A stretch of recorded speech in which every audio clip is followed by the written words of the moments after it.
Let's start off with Marco Rossi. The Wild are very much open to trading him. He's very much open on the trade block.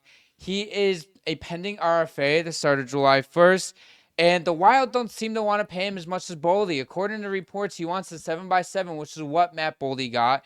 And they don't feel like he's up to par with Matt Boldy. They're coming in around more $6 million, and Rossi isn't about that life. I mean, I think even paying that, like, he's been good. He's Yeah. still developing.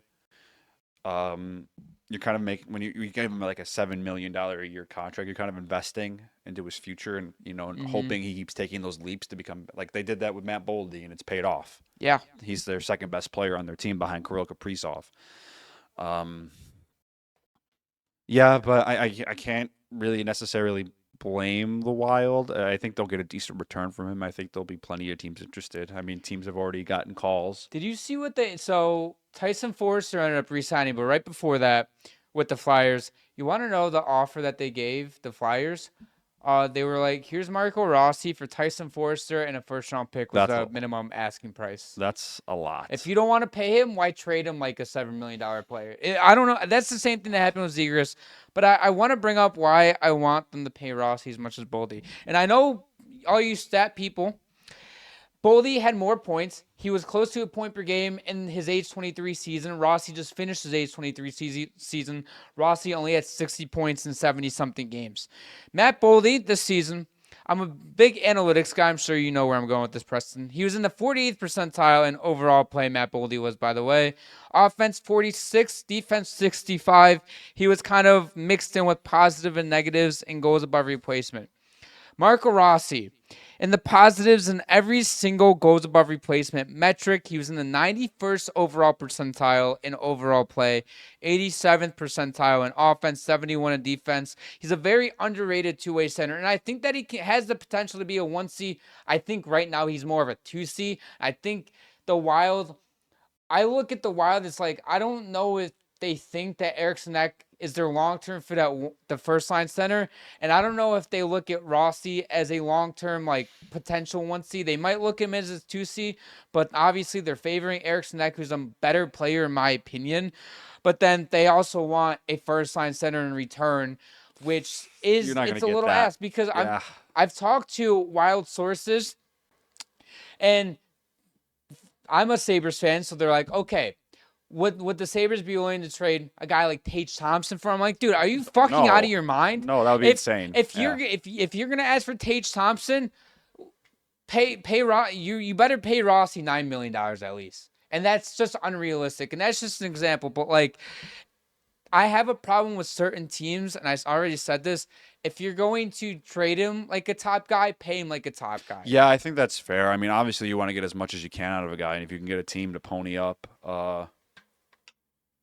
you know, like a Mm-hmm. good player and a first round pick, you take those deals. I mean, obviously, if you call the Sabres and say we'll trade you Marco Rossi or Tage Thompson, I'd hope the Sabres would just immediately hang up the phone and say, Yeah. yeah, you're fucking psycho.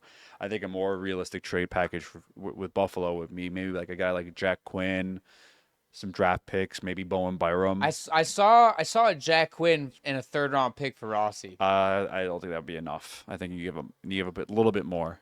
I would pay a decent amount for Rossi if I was any team too, especially a team that needed a young center like him. Yeah, I mean, you have five teams listed here that can trade for Rossi. Philly. I'm not sure if Philly is still super interested. They did just Hmm. sign Forrester to that extension. If Minnesota is hard set on getting a first round pick for him, then Philly's definitely not trading a first round It's pick. if a lot of these teams that I have listed on here are non-playoff teams. Actually, all of them are non-playoff teams. If they want the first round pick, it is going to be tough for some of these teams to cough up their first round pick because having the Flyers, the Penguins, I can see Sabers, Pittsburgh doing it. the Penguins need a guy like Rossi so bad. Yeah, I could see Pittsburgh. Pittsburgh makes a lot of sense. Chicago, I don't think they would give up a first round pick. Obviously, they're not giving up the third Hmm. overall pick. Do they have multiple firsts in this draft? I don't think they do. No, I don't think so. I'll double Because I check think that. they got. I don't think they got. Did they get a first for Seth Jones? I think they got a second for him. Yeah. Because it also like if they end up drafting a center third overall, I think they're out of the. Yeah. Yeah. We'll see. But But Chicago just kind of needs anybody that has some talent on that team They right they do now. have 2 first-round picks. They have their own, and then they have Toronto's. Yeah, I mean, I could see Chicago totally trading like that second first round pick and some other asset to Minnesota. And then I also have the Sabres, Kraken, and yeah, I think that Yeah, the Buffalo will make sense if I think Bowen Byram's been available, and it just sounds like it's a matter of when he gets traded, not if. yeah. There's plenty of teams interested in him. I think he could help that Minnesota blue line, and I think honestly that could almost be a 1-for-1 trade, Rossi for Byram. I wouldn't mind that, but I've brought that up before, and while people don't want a defenseman for Rossi in return, which Yeah, that's reasonable. it is, and I'm just trying to make a trade that makes more sense for the Sabres. I mean that I'm trade coming. makes more sense for them for sure. I mean, but yeah, in a trade, you got to meet teams got to meet each other both ways. Yeah. Thank you for watching the entire video. If you guys would like more exclusive content, make sure to follow us over on Instagram, X, and TikTok. Also, check out our new episodes, which drop every single Sunday and Thursday at 7 p.m. Eastern. Available to stream on all platforms.